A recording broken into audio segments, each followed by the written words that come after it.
Sejam todos bem-vindos a mais um capítulo de Entre Balões e Quadros, da Black Company, o nosso clube de leitura de mangás, manhwa, quadrinhos e manhwa, onde toda semana a nossa equipe irá trazer um bate-papo sobre um volume ou capítulo das mais variadas obras, para debatermos de forma leve e descontraída.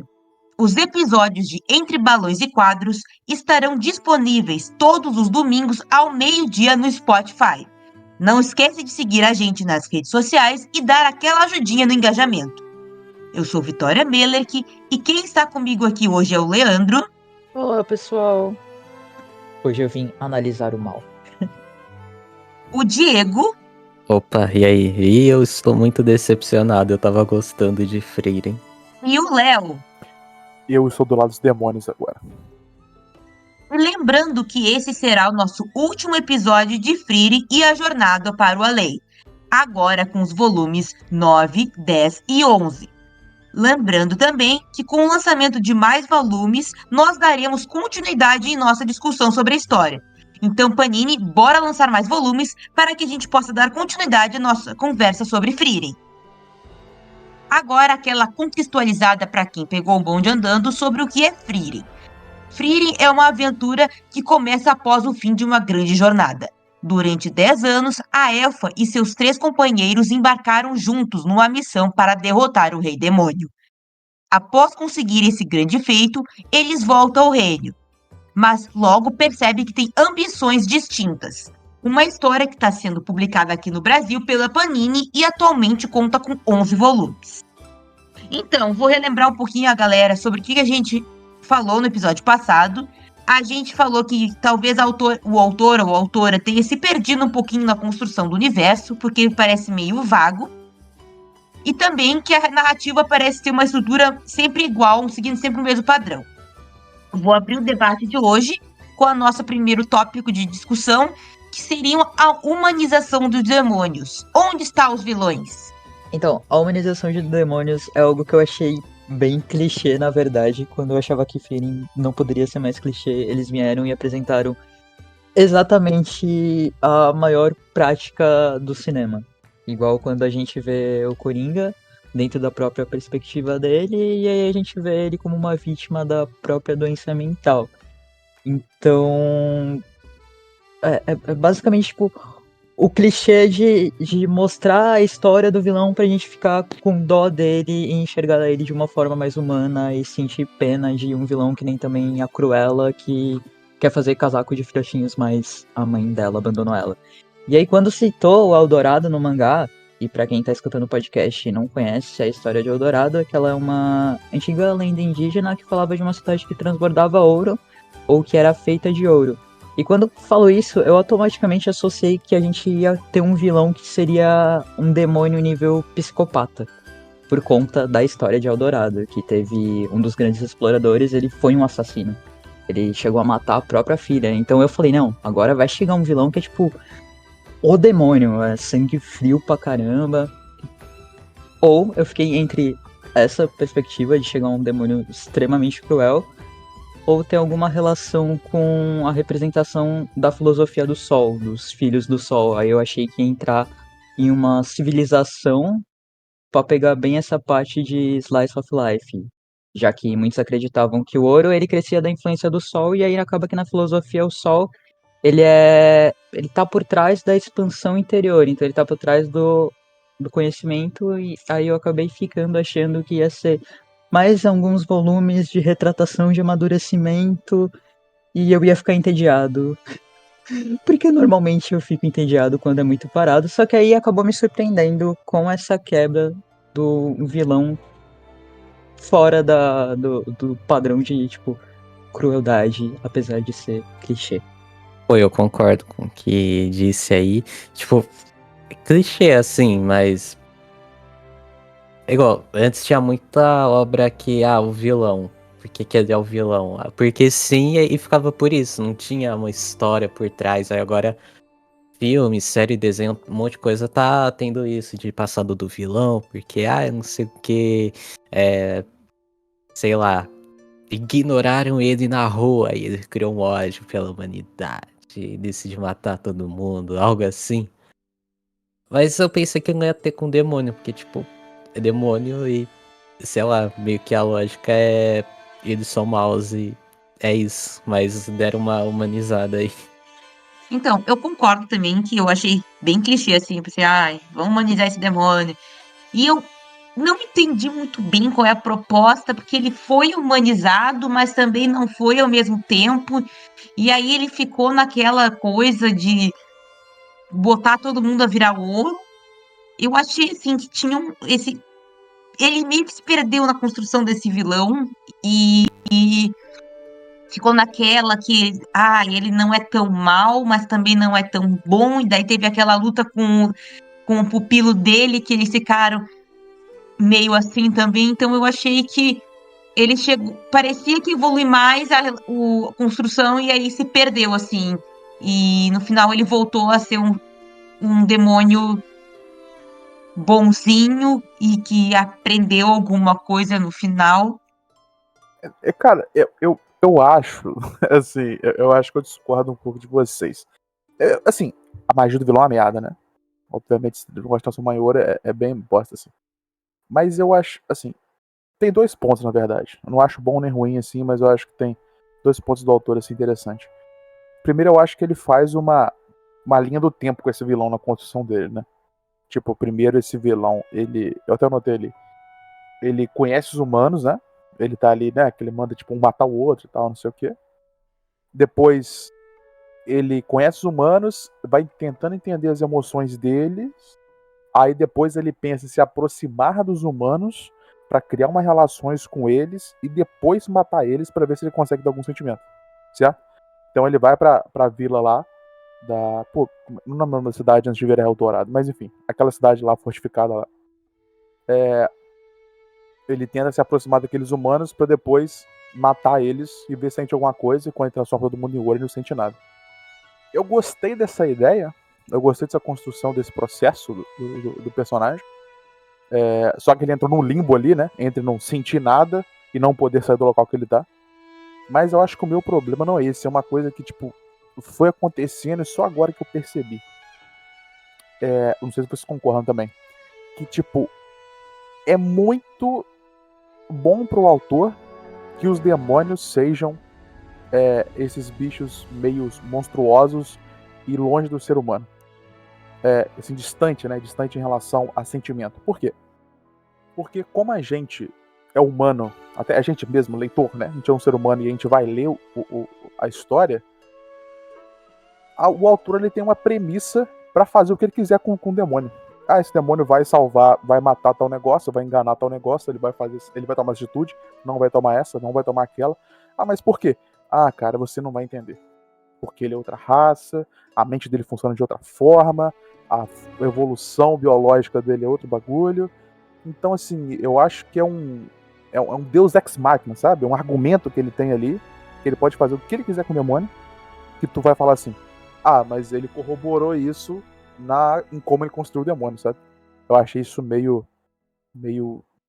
a forçar demais, sabe? Achei forçado, assim. Não sei se vocês. Eu acho também que pareceu forçado, mas eu gostei que ele foi atrás da palavra. Ele viu culpa, eu acho. Eu sei que era malícia. E aí, aqui, Malice culpa e culpa, eu acho. malícia, né? É. E aquilo ficou na cabeça dele. E uma coisa que eu achei interessante também dentro disso é como ele conseguiu quebrar o bracelete. Porque ele usou o bracelete, porque ele, na verdade, ele não fez nada errado com o bracelete, porque, na verdade, ele não entendia aquele conceito. Então, teoricamente, ele conseguiu driblar a corrente dele, porque aquele consentimento para ele não fazia sentido, ele não sabia o que era aquilo. E aí ele passar o resto da vida procurando esse sentido, essa parte eu realmente gostei. Então, eu discordo da questão de falar que o autor fez um demônio diferente dos seres humanos, porque quando a gente tem um vilão, ele normalmente é feito pra gente comprar um mal, como pode falar, um mal maior e nos levar a aceitar de forma sutil o nosso próprio mal, né? Ou seja, o mal do ser humano.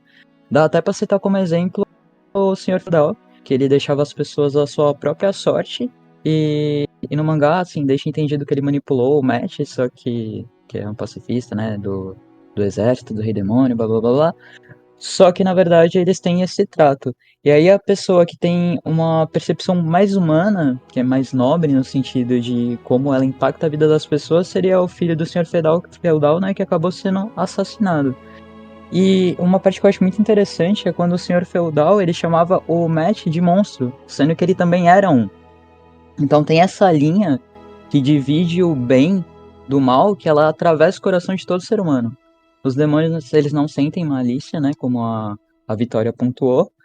Então matar é apenas um estilo de vida. Então eles têm um senso moral complicado e isso tem a ver com os hábitos, valores e costumes dos demônios. Levando pro realismo mundano, tem muitas pessoas que deixam de fazer as coisas, que reprimem sua essência má, por questão de normas jurídicas. Então, às vezes a gente tem várias variações de valores éticos, de normas de conduta, dependendo do lugar onde a pessoa nasceu, da região e entre outros fatores. Então, eu vejo o demônio, ele é basicamente um ser humano. Não, eu acho que é bem isso que tu falou, porque também tem aquela coisa que, na verdade, o ser humano, ele nomina os sentimentos. Então, malícia uma sensação, culpa é uma sensação que o ser humano deu aquele nome. Que, na verdade, o demônio, ele não nomeia as coisas que ele sente, ele só é algo bruto mesmo, algo selvagem, algo instintivo. Então, ele não tem a necessidade de nomear algo que ele sente. E por isso que eu acho que talvez o Matt tenha meio que essa confusão de não nomear. Eu acho que corrobora também um pouco a ideia do Leandro. É quando, tipo assim, você vê a relação bastante do Matt, né, do demônio, com o senhor feudal Gluck, né? Qual é o nome dele? Eu acho que é o pai do cara, né? É Gluck o nome dele? Qual é o nome daquele cara? O senhor feudal que meio que aprisiona o Matt. Enfim, a relação dos dois, ela corrobora, acho, bastante o que o Leandro fala nesse sentido, porque eles se chamam, né? Eles se referem um ao outro, principalmente o senhor feudal, como o cara ali de parceiro de crime, né? E a parceria de crime deles é porque eles são próximos um do outro, né? Próximo, inclusive, personalidade. Os dois são vilanescos o suficiente, assim, pra tomar atitudes parecidas e ter uma empatia entre eles. Mais pro lado do ser humano pro demônio do que pro demônio pro ser humano. Mas a aproximação dos dois ali foi o que mais humanizou. Eu acho que nem a atitude do demônio que humaniza ele tanto, mas um humano tão parecido com o demônio, assim, sabe? Eu acho que ajudou bastante nessa humanização do demônio. E outra coisa, né? O senhor feudal, na verdade, ele usa um demônio que é puramente mal, que é visto como puramente mal, meio que pra dizer que se redimir. Ele é mal, então tudo que ele pode fazer de maldade eu vou mandar pra ele, porque assim a culpa não recai sobre a mim, que seria o bonzinho, recai sobre o ser que é puramente mal. Então a gente já falou dessa humanização do demônio, falamos da relação dele com o senhor feudal.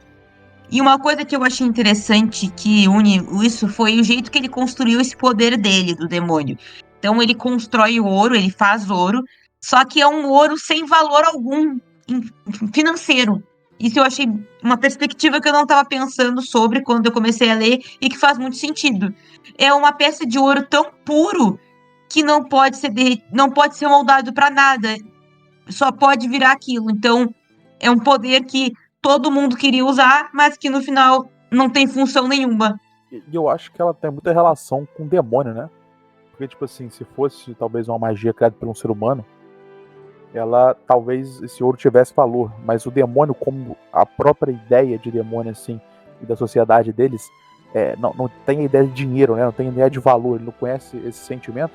Então, qual a diferença de criar um ouro indestrutível para um ouro que pode ser derretido? Entendeu? Porque Sim. é a mesma. Não faz diferença. Porque o ouro não tem valor para eles de troca, sabe? Eu achei isso uma pegada assim, interessante do autor. E também é uma pegada que ajuda bastante a narrativa dele de criar um ambiente todo de ouro, indestrutível, que nada pode ser tirado de lá, nada pode ser removido, etc. Não, instiga a ganância, né? Porque ele fala que vários cavaleiros, magos foram tentar roubar o ouro e acabaram virando estátuas de ouro em vão, porque aquele ouro não serviria para nada. Eles teriam um ouro inútil, que não poderia ser fundido, que não poderia ser feito com nada. Então, ele brinca com um pecado muito inerente do ser humano, que é a ganância, e no fim é uma ganância inútil, que aquele ouro é inútil. Pô, isso aí me lembrou muito aquela historinha. Lembram do rei que desejou tudo que ele toca virar ouro, aí ele se ferra. Isso. Toque de Midas, é. Isso foi algo que eu gostei bastante. Do ouro dele não poder ser refinado, então não ter nenhum valor. E apesar de ter as características de ouro, a aparência de ouro, e eu vi isso, igual você falou, é a questão da ganância desenfreada, mas eu vi como uma crítica ao vazio da existência humana. Eu entrei nesses dois fatores, no fator deles estarem criticando por causa do rumor, né, que circulava sobre uma cidade de ouro, e todos estarem cruzando o lago por causa disso. Me lembrou o Ouro dos Tolos. E também reflexão da ideia da enganação e da mentira do demônio. Do ouro dele ser sem valor, porque reflete exatamente o que, em teoria, seriam os princípios dele, que é a mentira. Eu achei bem interessante esse poder dele, que realmente. E uma coisa vindo desse poder também é que foi revelado pela primeira vez dentro da história que alguém conseguiu derrotar a Frieren. E eu acho que linkando com isso é tão interessante que os demônios são tão. Não é soberbo, mas eles são tão. Não ligam nada para os seres humanos ou para as outras pessoas que ele nem lembra dela. E para ela foi importante porque foi uma derrota. E ele nem sabe quem é ela. Um negócio que eu achei muito legal é que mostrou assim pela primeira vez que, tipo, a Frieren se machucando numa luta, né? Porque ainda não teve nenhuma que ela teve um trabalhinho assim pra derrotar, que até se machucou. Agora é nesse. Eu também, eu posso estar louco. Mas antes, quando a Frieren falava, ela dizia que ela foi derrotada 10 vezes. E agora ela falou 11. Será que ela tá contando quando o clone dela foi derrotado pela Fanny? Pode ser? Porque eu tô maluco, essa contagem aumentou. Ela falou, tem 11 pessoas que me derrotaram. Eu não sei. Não tinha Eu reparado não nisso. lembro. Eu não lembro. Eu não tinha reparado nisso também. Eu acho que ela tá E aí? contando a derrota do clone, eu acho, com mais um.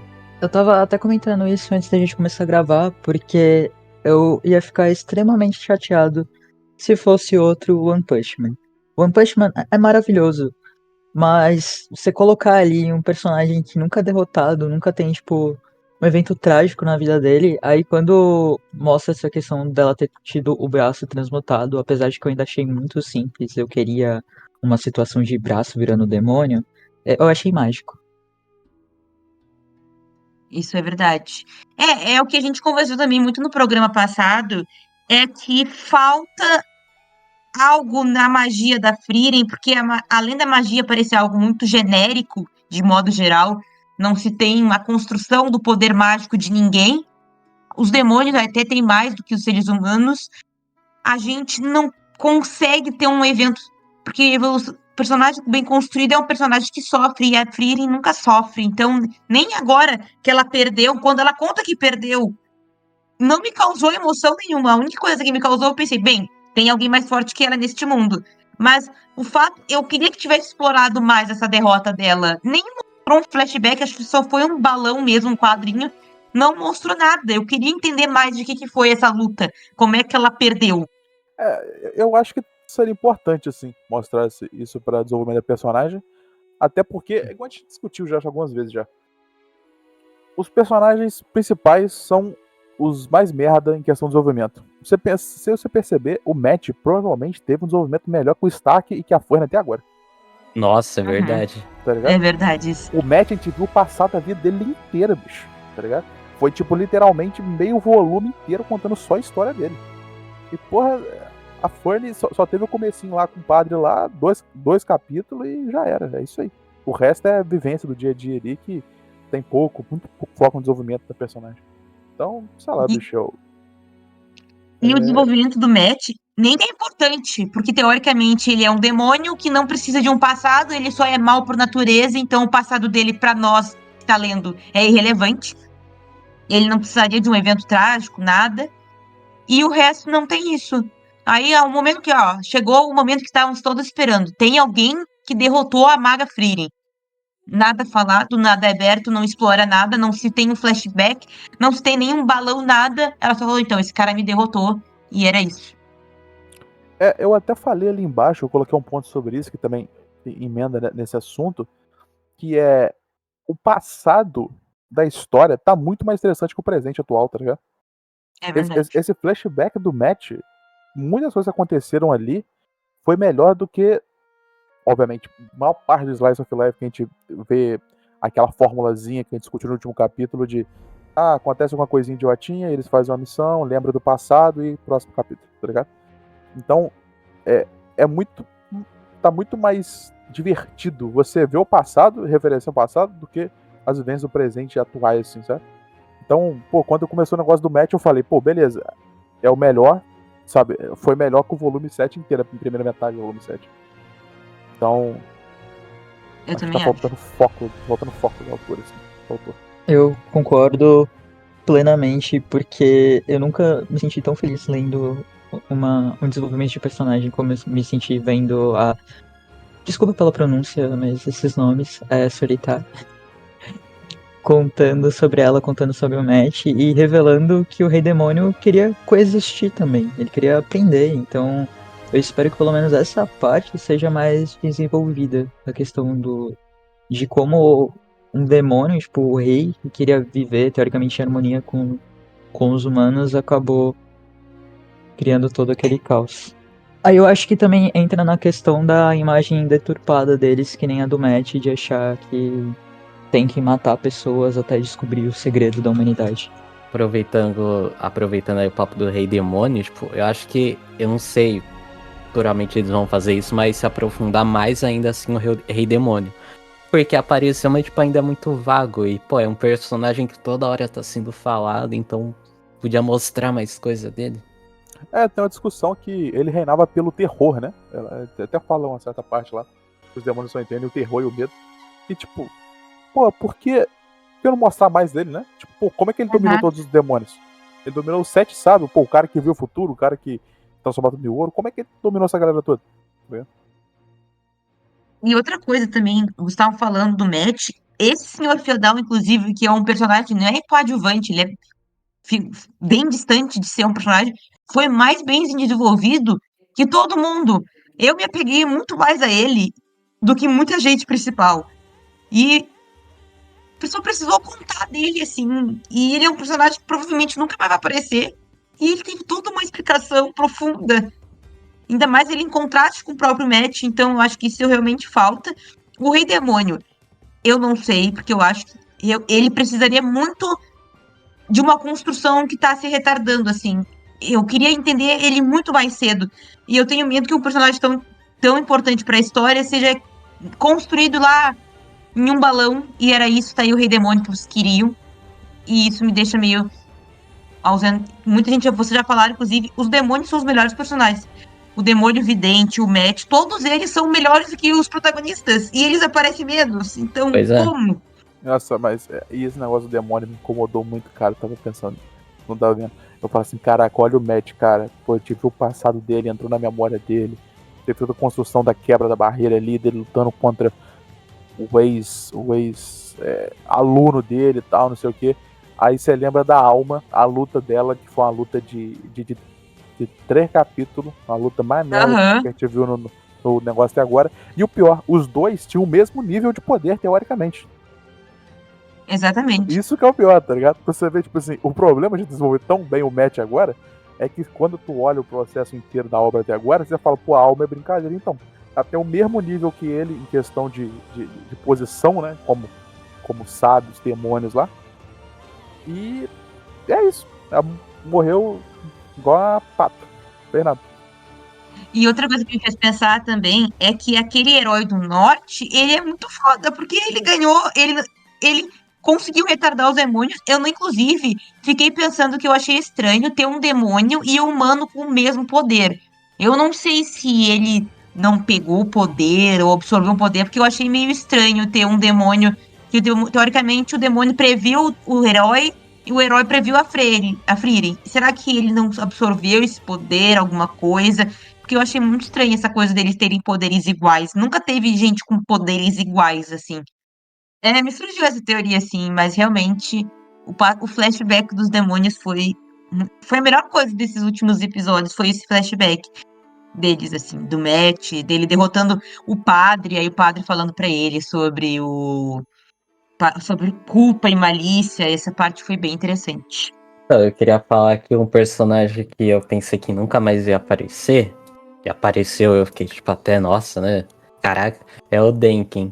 E ele tava lá no meio de tudo, assim, eu fiquei, caraca, eu pensei que eu nunca mais ia ver esse cara na minha vida, ele tá aí. E ele teve um passado contado também, É, da esposa dele com o Matt, tudo foi mais contadinho. interessante do que o Stark, que tá desde o começo. Que não fez nada mais uma vez, É, o Tomou umas nosso Stark porradas. Tomou umas tomou umas porradas e porradas pegou a Fanny caindo do céu. e virou ouro, e aí estamos nós. Eu não tenho nada pra falar dessa parte, mas a questão dos poderes eu gostei também. Principalmente porque eu não esperava que tivesse, que nem a Solitar, que conseguia tanto fazer o poder dos demônios quanto os dos seres humanos. Aí eu fiquei na expectativa de ter mais personagens que consigam fazer isso. E se de repente a Firen, em algum momento do futuro, ela consiga, por exemplo, fazer um poder que é demoníaco. Ia ser pica mesmo. Ia ser muito foda.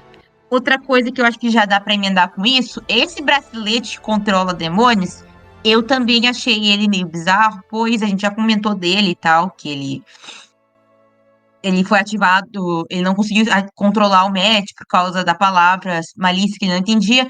Mas uma coisa que me chamou atenção também foi quem construiu esse bracelete, que também só foi jogado. Então a gente tem aqui um bracelete mágico que controla demônios, foi produzido por alguém, mas ninguém se importa com quem foi. Então é mais uma vez a gente fica. O que é a magia desse universo? Inclusive falou já da grande deusa, que a gente chegou à conclusão que talvez seja uma elfa, mas fica nisso. O que é a magia nesse universo? Como a gente falou também, é genérico. A gente não sabe de onde é que sai, por que algumas pessoas têm tendência a ter magia e outras não. O que leva? Porque eu acho que isso fica muito os demônios parecem terem mais sentido da magia do que os elfos também, do que o resto das pessoas. O que leva? Por que eu sou maga e ele não? O bracelete, ele me incomodou, assim, no começo ele me incomodou bem. Ele me incomoda até agora, mas o meu problema, eu acho que ele foi muito mal utilizado, assim, sabe? Ele foi muito mal utilizado, mas em relação às magias em si, cara, tá cada dia mais zoado, né? Eu até coloquei um ponto ali embaixo, o negócio tá me incomodando toda hora, cara. É que toda batalha de Frieren é resolvida em uma magia usada em surpresa quando alguém dá uma brecha. Toda luta, toda, há muito tempo. Certo? Você deu uma brecha, que você desconcentrou, que você olhou pro lado, que aconteceu isso, que eu usei a magia, em vez dela ser mais potente, ela foi mais rápida, em vez de mais rápida, ela foi mais potente, e pô, eu te venci. É toda hora isso, cara. É a mesma coisa, tá ligado? É toda hora mesmo jeito de resolver as lutas, sabe? Não tem nada de diferente. Acho que se incomoda muito, assim, a longo prazo, porque tu sabe que alguma hora alguém vai vacilar alguma coisa e o outro vai atingir uma magia e vai matar, sabe?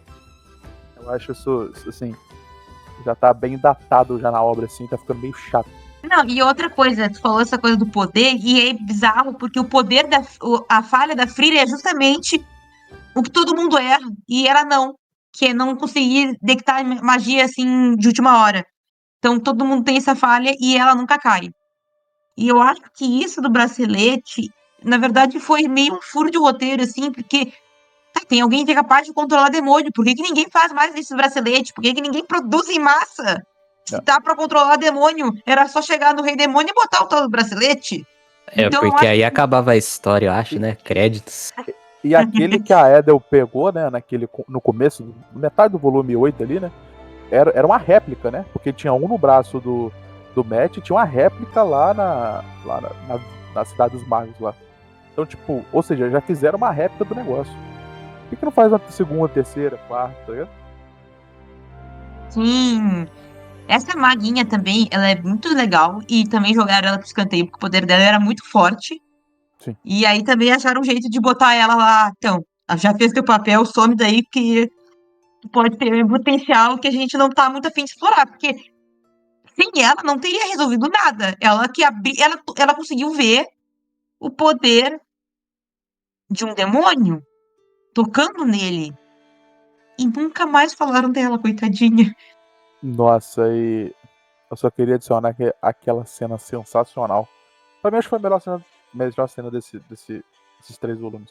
Que foi o demônio que vê o futuro, sabendo que a Free no futuro ia ver as memórias do Matt e falando pra ela: a partir de agora você vai parar de ver, porque a memória dele vai ser apagada nessa luta contra o Herói do Sul. Pô, Nossa. achei muito foda. Achei muito foda. Essa Falei, parte foi caralho, muito boa. Foi a melhor parte, inclusive, eu acho. Essa parte foi muito foda. Ah, foi a melhor. Foi maneiraço, maneiraço.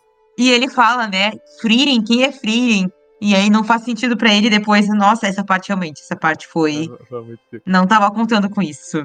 Eu quero acrescentar que eu tava esperando uma explicação de como a magia funcionava, tipo o Fairy Tail.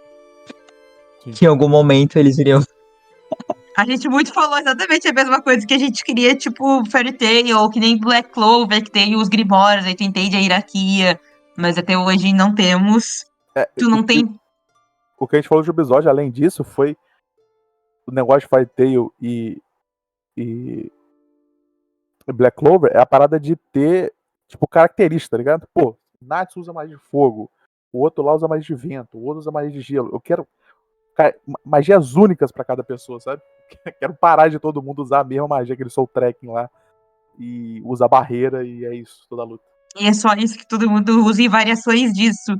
E uma coisa que eu achei interessante pensar, que também que eu até botei ali nos tópicos, que a Frieren se considera humana. Tá, aí a Frieren se considera humana, a gente sabe que tem elfos, humanos e, por enquanto, anões. E a única pessoa que usa poderes mágicos são humanos e elfos. Os anões não usam. Aí volta. O que que leva alguém a usar? Porque eu achei que eles iam explicar isso da magia quando a Fernie era criança. Por que que ele sentiu que a Fernie ia ser especial? O que que ela tem? Será que tu nasce com isso? Por que que um anão... A gente nunca viu um anão usando magia, por exemplo. Qual é o padrão? Falta, eu acho, discernir o que que leva alguém, sei lá. Tipo assim, tem que ter talento, é só estudar, é só tem que ter aptidão, sabe? É, mas eu acho que não é só Falta. estudar, porque ninguém estuda lá, se tu for ver. Não, tipo, a Friri fica catando Grimório inútil e a Ciri tem vários Grimórios, mas ninguém aparece, bah, tô me dedicando a aprender. Sabe? Tem nenhum estudioso ali, não. Não tem nenhum estudioso, exato. E é um preconceito com anões. Anões não podem ser magos. Não temos anões magos, só temos elfos. Inclusive, eu acho que só existem 3 raças, né? Porque a gente só aprendeu, a gente só viu humano, elfo e anão. A gente não viu mais nada Então, além disso. Mas é muito doido, porque, como a gente falou, né, no último capítulo, eu não sei se o Diego e o Leandro vão lembrar, mas quando tá falando da Method lá, falou que ela era de outra raça, lembra? Quem falou? Foi? Ah, é verdade. E agora, quando a Solitária... Como é que é o nome dela? A demônia, a solitar. O nome dela é Solitar, Percy. quando a Solitar tava analisando a barreira, ela falou, isso aqui é a junção de todos os conhecimentos humanos. Aí ela falou, tipo assim, Kam, uma raça do sul. É Kamm, tá ligado? Falei, mas que porra de raça é essa? Primeira vez que a gente vê isso na história falando dessa raça. Então, pô, é igual a gente discutiu no último capítulo também, no último episódio. Mano, falta muito world building. Meu Deus do céu. Adiciona as paradas ali, foda-se, vai, deixa ali. E depois vê o que faz. Eu nunca tenho noção também, dentro disso, de onde eles estão, sabe, geograficamente, porque parece que eles andam, mas não saem do lugar. Tu não tem noção se eles estão muito pro norte, muito pro sul, muito pro leste. Onde é que eles. Não, eu queria ter um mapinha assim que eu pudesse olhar. Ele tá indo pra cá. Eles vão pra umas vilas, só que tu nunca tem noção de onde.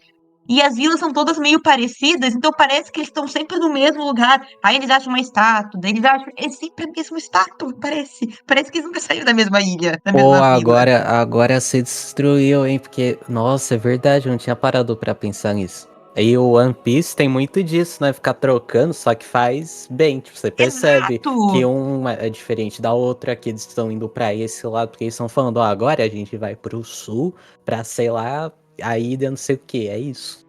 Aqui Não, e não, tipo, aparece há 30 anos que o herói morreu, aí eles ali numa árvore comum, e é isso. exato! O único lugar diferente foi quando eles foram naquela vila que tinha fonte termal, e aí tudo era meio japonesinho, assim, na vila. É verdade. O único Mas lugar também foi tão rapidinho. E aí todas as vilas parecem estar. Daí toda vila tem uma velhinha que vai falar com eles, vai agradecer. Essa pessoa velhinha vai ser a pessoa que falou com a Frieren há milhões de anos atrás. Aí ela vai ver uma estátua. Todo mundo tem uma estátua do Rimmel, todo mundo. E aí tu não consegue diferenciar uma ilha da outra, que nem o Diego falou. O One Piece, ele é muito caricato. Ele é realmente muito caricato. Só que todas as ilhas são muito diferentes. Ah, essa ilha é estilo samurai. Essa ilha, não sei o que. Ali em Frieren, não. Todo mundo é igual. E se não for uma velha, vai ser um anão. Vai ser um anão. Eu quero comentar que eu queria que tivesse no fim do mangá, tipo, na última página, aqueles mapas de batalha. Aí podia ter, sei lá, só a cabecinha da Frieren ali mostrando onde é. Exato. No É muito mapa. mais fácil. É, E outra, podia ter o mapa, e muito mangá tem isso, que é ter um glossário. Ah, esse termo de poder significa tal coisa. Então parece que ela cria palavras que não tem sentido algum. Nossa, os mangá chinês tem muito isso. Tipo, que coloca os níveis de poder tudo no começo, assim, ou no final, pra você não ficar Mas perdido. Mas tem muito poder, assim, muito mangá que, assim, Bleach, por exemplo, tu explica, a Zanpakuto é isso, ah, tudo tem explicação ali, não. É que eu acho que nem ela sabe o que explicar, então não precisa explicar, porque não tem explicação, é só, ela achou uma palavra bonita ali e botou. O próprio, falando em livro também, Game of Thrones fazia muito isso, tinha um mapa, tinha todas as terminologias, o que significava cada coisa, nossa, era perfeito! Duna também tem. Se eu não me Duna engano, também tem. o primeiro livro ele tem um glossário no final, então seria muito mais E tem prático. mapa também. E tem mapa também. Normalmente anime assim de aventura tem um mapa, né? Tem o mapa. Você fala de One Piece. One Piece tem sempre um mapinha que vai mostrando alguns rostinhos, onde eles são sempre separados. E sempre mostra, ó, o Luffy tá aqui, o Zoro tá aqui, e aqui tá o mapa. E Frieren não. Frieren, pra mim, se me contarem que ela tá na mesma ilha, na mesma cidade que ela começou, eu ia dizer, possível, hein? Bem possível. E ainda mais, tipo, o mangá fica mais difícil, né? O anime não, porque tem mais trabalho, assim, de casinha, cor. No mangá é meio que tudo igual. Exato. E os próprios personagens também, se tu me disser que os idosinhos ou os anões que atendem eles são sempre, parecem os mesmos. Então, tu não consegue diferenciar uma vila da outra, assim. Então, vamos puxar agora, que uma personagem que eu gostei do potencial dela, mas eu acho que ela se perdeu um pouco, que foi a Demônia Solitar, que era uma demônia que ninguém tinha registro, porque teoricamente se ninguém registrou é porque ninguém sobreviveu a ela. E ela é meio estilo criança. Inclusive, em vários momentos ela me lembrou a Power de Chainsaw Man. Ela tem o cabelinho comprido, assim, uns chifrinhos. Não é verdade. E aí, muito se falou dela. Ela deu uma surra na Frieren e a Frieren deu uma cansada nela. Bom, como eu falei antes, eu adorei ela, principalmente pela questão dela conseguir controlar tanto os poderes de humano quanto os poderes de demônio. Gostei muito também de quando ela mostra o espaço dela pro Matt, que ela tem uma curiosidade imensa pelos seres humanos, pela natureza, então aparecem os esqueletos lá, os ossos que ela tem. E o que me deixou mais surpreso foi ela indo salvar ele e depois ela revelando que na verdade ela tinha ido pra matar ele. Eu não esperava isso. Eu gostei bastante da ideia dela, tipo assim, de. É que ela dá uma ideia de pesquisadora, né? Por causa de uma buscando conhecimento, assim, com a demônio. Ela parece ser muito contra a natureza demoníaca, assim. Pelo menos naquele primeiro momento que ele é apresentado. Que ela vai muito, tipo assim, quer conhecer os humanos, o que eles estão fazendo, como eles agem, não sei o quê. E por isso que ela consegue acesso à magia deles e tal, porque ela consegue pesquisar e pensar como eles, analisar a forma como eles fazem magia. E eu achei muito maneiro, assim, aproxima ela dos humanos, assim, e quando distancia ela, eu acho que é na luta contra Frieren, assim, que eu achei muito massa, que esse negócio que a Alba trabalhou o tempo todo sobre os demônios enganarem os humanos com palavras e ações e tal, ela abusa disso demais. Nossa, ela o tempo inteiro fica falando. A Frieren até fala demais, né? E ela fala pra caralho e fala, tipo, tentando enganar, sabe? Tipo, pô, quando ela fala, a Fern e o Stark, aqueles dois morreram, eu matei eles já, sabe? Essa magia sua aí tá muito ultrapassada. Isso aí eu já sei cauterar, tipo, ela tenta entrar na mente do oponente dela, assim, sem parar o tempo todo. E eu achei isso maneiro, assim. Foi uma construção que eu achei mais legal, tipo assim, dela ter um foco, assim, na parada demoníaca mais forte, assim, sabe? Inclusive, eu achei ela tinha potencial pra ter um arco só dela, assim. Eu acho que ela se perde um pouco por ela dividir, porque ela teoricamente é mais forte que o Matt. Então, eu acho que ela se perde um pouco o brilho que ela poderia ter sozinha numa luta com a Frieren, sabe? Ela podia chegar bem depois, assim. Eu gostei da relação que construiu com ele no início, mas eu queria que ela tivesse ficado sozinha no final, mas eu acho que ela teria potencial para ser uma boa vilã, mais bem construída no futuro, para ter um destaque maior, assim. Ela ficou meio que na sombra do Matt, na minha opinião, assim. Não sei o que vocês acham. Complementando aí o que você acabou de falar, eu concordo. Pra mim foi um desperdício gigantesco ter morrido agora. Ela dava muito bem pra ela continuar na história e ter mais impacto na frente. Além de que a morte foi ridícula. A morte foi Nossa, ridícula. verdade, foi muito ridícula, mano. É que, na verdade, não tá sobrando mais demônio, né? Porque eram 7, 5 foram derrotados, aí um era a guilhotina e outro era o Matt. Cadê? Não tem mais demônio. Então, mas é isso que eu pensei, sabe? Até eu escrevi ali um ponto sobre isso. A autora, quando botou a Solitaire do jeito que ela botou, deu pra pensar assim, então quer dizer que eles tinham os 7 sábios demônios que eram fodas, mas pode ter mais uma porrada de gente foda que tá escondida porque eles mataram as pessoas que eles encontraram, sabe? Então, tipo, o autor fez pra ele uma saída ali pra soltar demônios até mais fortes do que os que a Frieren já enfrentou na história dela, simplesmente porque eles estavam escondidos e ninguém sabe da existência deles, sabe? E eu acho que nossa, essa, pra mim, uma das piores coisas que eu li até agora foi ela ter ficado dormindo, aí ela acorda, porque ela tava lendo a memória, e aí ela aprendeu todo o poder e todo mundo. Parece que não tinha uma explicação mais razoável pra ela fazer todo mundo voltar ao normal. E aí eles acharam isso, e eu achei assim, será que eu tô lendo isso mesmo? Não pode ser essa explicação que ele tá me dando. Receba a inteligência. Eu achei muito ridículo, porque assim, a Frieren tem que andar com aquela menina da memória, ela pega a mãozinha dela e sai tocando nas pessoas, que ela vai ser imortal e não vai perder pra ninguém. Que ridículo. É o famoso receba inteligência. Botaram assim a mão nela e pá. Ela juntou, né, aquela vez que o braço dela virou ouro e ela demorou 100 anos pra desfazer, aí juntou com mais memórias e foi juntando e foi analisando tudo junto assim pra reverter a maldição. Mas esse também é um ponto complicado do autor, que ele se bananou. Foi contado pra gente que maldição, né, que os demônios usam, que os demônios não usam magia, usam maldição, só os dois agora que começaram a usar magias humanas, eles usam maldição, e as maldições não tem nada a ver com magia, elas são uma parada relacionada a só os clérigos podem tirar. Aí do nada, não, agora se a gente analisar a maldição, a gente pode tirar também. Sabe? Tipo assim, o clérigo virou o quê? Virou um pote de cura agora, cura as feridas e já tá ligado? Não tem mais nada que eu possa fazer.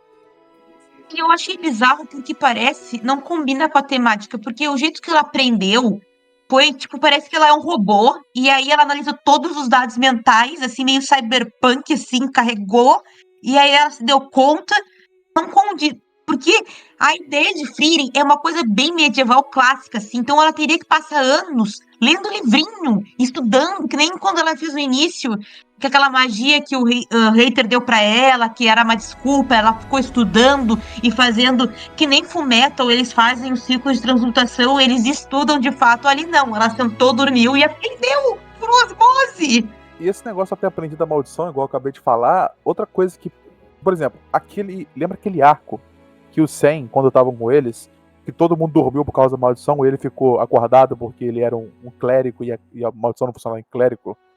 E ele foi lá e salvou todo mundo acordando a Frieren durante 5 segundos pra ela matar aquela planta carnívora. Sim. Não faz sentido mais esse capítulo. Era só a Frieren analisar a maldição e quebrá-la depois. se fosse se tivesse ido um clérigo junto, o clérigo, na verdade, não faz sentido nenhum. Ele não tem pra que ele existir, porque se a Friri pode fazer tudo, pra que o clérigo serve, então? Só que o foda é que o autor ou a autora contou pra gente antes que era de uma forma e agora mudou, sabe? Agora não é mais dessa forma, agora tem outra forma de fazer o negócio. É que, na verdade, ela tá subindo o nível da Friri que não vai ser possível alcançar. Na verdade, o Shin, quando ele voltar, ele vai ser mais um trio inútil junto. Ele vai ser amigo do Stark e vão ficar os dois de mandada, fazendo nada, porque eles não têm função. Vai ser outro sem função nenhuma. Eu também não gostei. Eu não gosto dessa de você aprender de forma inconsciente. E principalmente porque eu esperava muito que ela se transformasse completamente em ouro. E pela primeira vez eu esperava que ela não fosse o principal, sabe?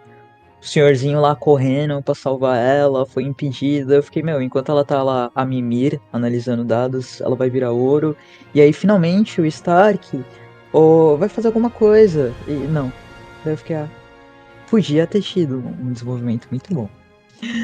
Eu esperava mesmo que tivesse um processo de aprendizagem, ou que, sei lá, ela tivesse que procurar pela maga que chegou a ler os pensamentos do Matt, que fosse um negócio que fosse demorar mais, que nem todos os episódios, todos os capítulos são tipo, passou 2 meses, passou 2 anos.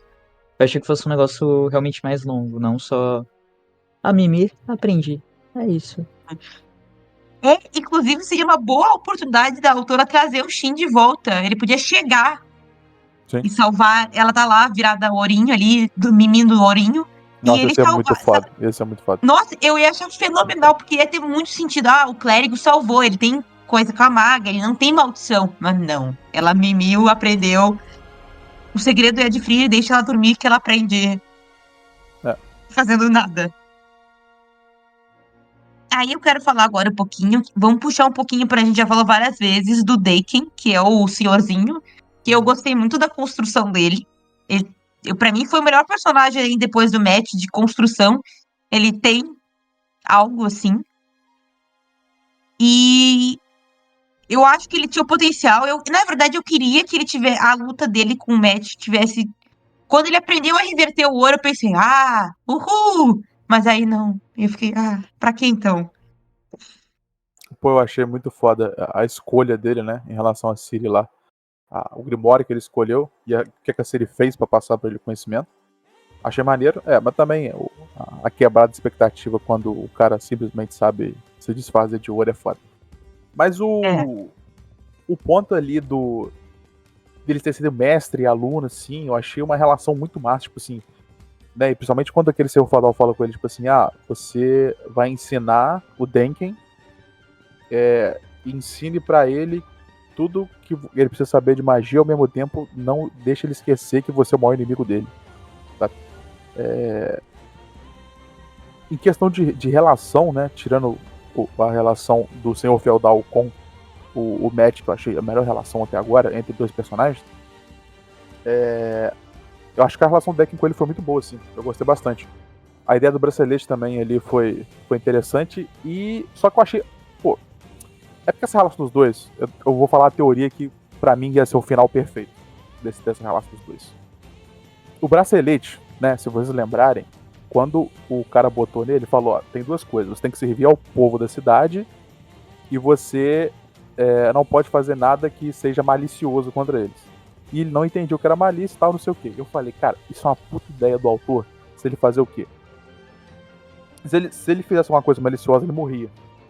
Então era o quê? Ele podia lutar contra o Denken no final ali, ele matar o Denken. Quando ele matasse o Denken, ele sentia que ele fez algo mal e malicioso, sabe? Que sentia culpa, e morrer por causa do bracelete. Isso é foda. Isso é foda. Isso é foda. Só que Esse é bem foda. Só o bracelete serviu pra nada, sabe? Tipo assim, você podia falar assim, caraca, olha só, um demônio no último segundo dele da vida, e ele desenvolveu um sentimento, sabe? Mas não nos últimos dois. Na verdade, esse plot do sentimento não serviu pra nada, porque não aprendeu o que era, no final, só ele passou a vida matando gente pra descobrir o que era e não descobriu o que era. Ele só ficou... Era melhor nem ter colocado isso aí. Sim. Só criar expectativa.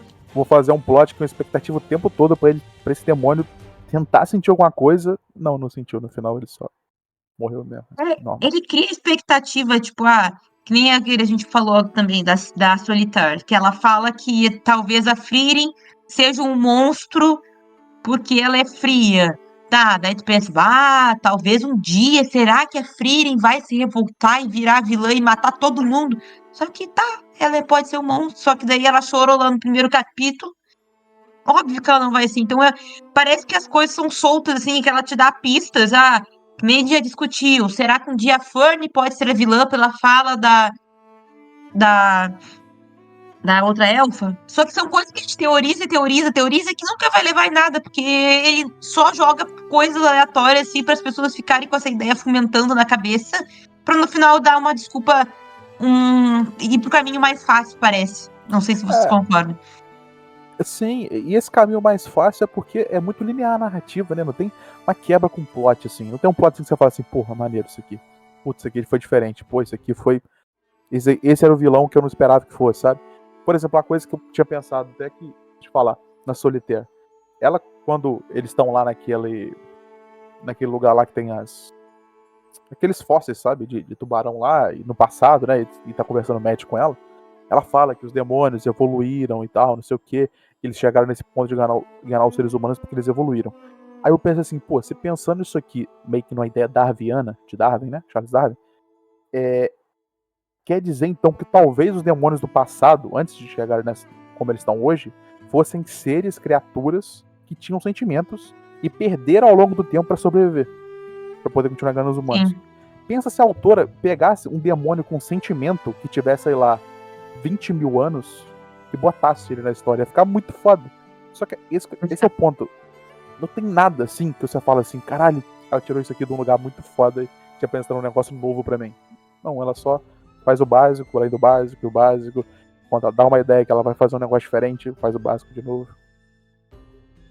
Tipo assim, essa ideia do bracelete que eu falei, eu tive essa fala assim, nossa, certeza que esse demônio vai aprender a ter sentimento e quando ele aprender ele vai morrer. Eu pensei nisso quando ele tava conversando com o seu feudal, ele falou assim, os seres humanos, os nobres daqui da cidade pediram para eu colocar essa condição de malícia, quando você sente malícia. E ele meio que falou isso sabendo que o demônio nunca ia sentir isso, sabe? Que ele nunca ia morrer por isso. Aí eu falei, porra, vai ser isso, cara, vai ser isso que vai ser o final. E não. Vocês não acham que o autor, né, ou a autora fez isso exatamente pra limitar essa linha do mal dele? Tipo, ele nunca conseguir, como demônio, ele nunca ia conseguir ter um sentimento humano, mesmo ele indo atrás de tentar sentir, porque aí consegue justificar a questão da Frieren ser considerada humana, porque ela tem essa possibilidade de ter algum sentimento, né? Ela pode ter amor, ela pode ter várias outras emoções. A Ira também, apesar dela ser tida, né, como uma personagem fria. E aí nisso que eu fiquei pensando. E depois que vocês falaram dessa questão de ter demônios, né, no passado, de repente que tivessem algum sentimento, e aí eles evoluíram pra não ter nenhum e poder ser seres superiores, me lembrou, não sei se vocês já assistiram, mas aquele anime que é Filhos da Baleia. Esse Filho das Baleias, as pessoas, assim, botam muitas aspas nisso. Elas evoluíram para não terem sentimentos, então elas têm como se fossem demônios dentro das baleias, né? Que seriam onde um ecossistema em que elas vivem. E eles sugam as emoções. Então todas as pessoas que vivem ali, elas não têm nenhuma emoção e teoricamente, sem a emoção, elas não criariam guerra. E em contrapartida vai ter alguns filhos das baleias que não têm esse demônio e eles têm emoções. Nossa, eu vou assistir muito, fiquei com muita vontade de assistir. Gente, é maravilhoso. Tem na Netflix. Vou assistir hoje à noite, no pré-feriado. E uma coisa que vocês falaram que me chamou atenção, que quando ela vai para aquele museu dela, tem uma baleia e um osso de animais mais parecidos com o nosso. Já viram que, tirando esses lobos gigantes, bichos bem míticos, não existe o contato com outros seres vivos, animais? Não tem cachorro, não tem nada. É verdade. Eu me dei conta disso agora. Eles não andam a cavalo, eles não andam, sei lá, em hipogrifo, qualquer coisa. Eles não mal tem pássaro, eu acho. Só tem dragão. Não tem seres vivos. E não tem nenhum dragão inteligente. E não tem nenhum dragão inteligente, não tem bicho, não tem animais, sabe? O mundo é dividido entre elfos, anões e demônios. Não tem cachorro, não tem gato, mas aí tem um osso de uma baleia. Qual é o sentido? Tipo, tem um osso de baleia no mundo onde não tem bicho. Eu fiquei muito encucada com isso. Não tem animal, não tem coruja. Pô, todas as histórias de magia tem um falcão, uma coruja, não tem nada. Mas o que o Leão tava falando, eu acho que concordo mesmo. Eu acho que essa interpretação dele foi muito boa. Tipo, o porquê de ter de ter sido dessa forma, né? A relação do demônio não ter conseguido desenvolver sentimento. Eu acho uma boa ideia. Só que, considerando que eu concorde com você, eu ainda acho problemático que a autora gastou tudo de capítulo pra fazer isso, sabe? Acho que ela podia fazer com menos. Mas sim, eu acho. Provavelmente essa foi a intenção dela. Provavelmente essa. Eu acho que ela dispersou o capítulo pra tentar transformar ele em humano, quando na verdade não era essa a intenção dela. Só que daí tu usou praticamente um volume inteiro pra nada. Só o passado do. O passado do Matt é metade do volume, assim. Não, e outra coisa, se tu quisesse usar só o passado dele, podia ter focado ali naquela parte que ele tava falando com outro demônio, o demônio vidente, sobre ali o rei demônio e tal. Mas a maior parte do foco é dele interagindo com outro ser humano. Então tu quer que tu crie uma empatia por ele, ela quer se construir em torno disso, mas aí ao mesmo tempo ela não quer, então pra que então tu dedicar praticamente um volume a isso? Agora vamos então pro nosso último ponto. Passou mais um ano, como sempre, passou mais um ano e a gente nem percebeu. E vamos então para o nosso encerramento sobre o melhor cliffhanger até agora. Cara, o último capítulo do volume 10, né? O episódio 107, capítulo 107, é o melhor até agora, cara. Tipo, o cliffhanger que deixou pra continuação vai ser muito foda. Provavelmente o volume. Qual é o próximo volume? Eu acho que é o 11 ou o 12? É o 12, a gente foi até o 12. A gente foi até o 11. Isso. E agora tem o 12. Eu acho que o 12 e o 13 vão ser muito maneiros, assim, sabe? Eu acho que deixou um cliffhanger. O que aconteceu foi que existe 10 tábulas da deusa espalhadas pelo mundo. E a Frieren, ela pega uma dessas tábulas da deusa e restaura ela. E no que ela restaura, ela volta no passado, né? E aí ela começa a ter uma história ali em relação no passado que ficou muito maneiro e não sei até onde que isso pode ir, até onde isso pode levar. Que relação que vai ter a deusa pra frente, se a deusa de novo vai ser abandonada a história dela. Mas tem aí uma abertura pra fazer uma parada muito maneira. Tem um espaço agora. Mas se a autora vai aproveitar isso, aí é outros 500. Eu também gostei muito dessa parte, ainda mais porque mostra a diferença, né? Ela no passado vendo a pedra toda completa e quando ela chega pra tentar ler novamente, porque no passado ela não conseguiu ler, a pedra tá destruída. Eu achei que fosse ser que nem uma caça das esferas do dragão pra tentar achar os pedacinhos, mas acabou não sendo isso. Mas eu também acho que a partir daí vai ter um desenvolvimento muito bom dela tentar encontrar todas elas e ter algum segredo por trás disso. Eu concordo com vocês. Fiquei bem intrigada, mas eu acho que poderia ter ficado melhor ainda se tivesse o clérigo. Se o Shin tivesse ali, porque teoricamente ela é envolvida com os clérigos, com esse poder. Então eu acho que se ele tivesse ali junto para descobrir com ela, eu já acho que eu já sou da teoria talvez que a Frida nem conseguisse ler, eu queria que ela nem lesse, porque fosse algo exclusivo dos clérigos, tivesse lá uma faculdade dos clérigos onde eles pudessem estudar e fosse uma linguagem onde só eles aprendessem que a Frieren, porque daí eu acho que isso tiraria o peso da Frieren, que mais uma vez a Frieren vai lá, vai ler tudo e ela vai ser mais foda ainda. Então eu acho que se ela tivesse não conhecimento suficiente para ler, eu acho que ficaria melhor. Putz, verdade. Eu acho que ia ser muito bom se fosse alguém que tivesse o reconhecimento da deusa, alguém que tivesse fé. Ia ser. Exato. Fosse tipo, a Deus, teve, sei lá, a Deus existiu há milhões e milhões de anos atrás, que nem a história mesmo de Jesus Cristo, sabe? Que tivesse profetas e esses profetas tivessem criado uma escola e fosse uma coisa passada, sabe? Um ensinamento daquele povo, daquelas pessoas, poucas pessoas tivessem aquele conhecimento, fosse algo. Para ser clérigo, tem que ser alguém diferente, tem que ter estudado, tem que ter tido. Pra ela ler também, então, qual é o sentido, sabe? Qual é o sentido? Tipo, tem o Craft. O Craft era um elfo que era clérigo. Então, poderia ser uma coisa que fosse, sei lá, uma tropa de elfos que fossem escolhidos por ela e fossem obrigados a sempre passar esse conhecimento pra frente, sabe? Os clérigos estão virando os guerreiros 2.0, sem função nenhuma mais. Ele é o Stark. Eu tô dizendo, quando o Shin voltar pra trupe, ele vai ser mais um inútil. É o off-tank do time agora. Só um último ponto. Eu trocaria facilmente, no final aí, a V do Decken pela a da Solitaire. Solitaire tem que continuar na história e o Decken já podia sair. Já cumpriu o Eu papel também dele. acho. Eu sou totalmente a favor. Ele não tem mais ninguém, coitadinho. Ele é solteiro, ele perdeu Tá a esposa, tá velho. A Solitaire tinha tanto potencial. É Dá pra verdade. trocar os dois fácil. Fácil.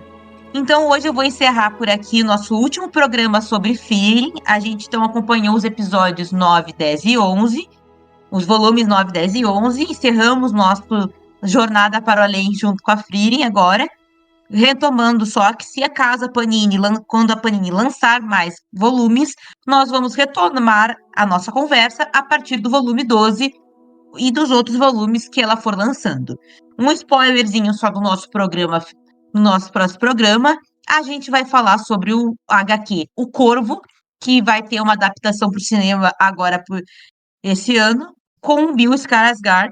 Então, esse vai ser o nosso próximo debate. Eu vou passar agora a bola para o Léo, para ele dar a última consideração e para encerrar. A jornada de Feeling foi... Ela começou boa.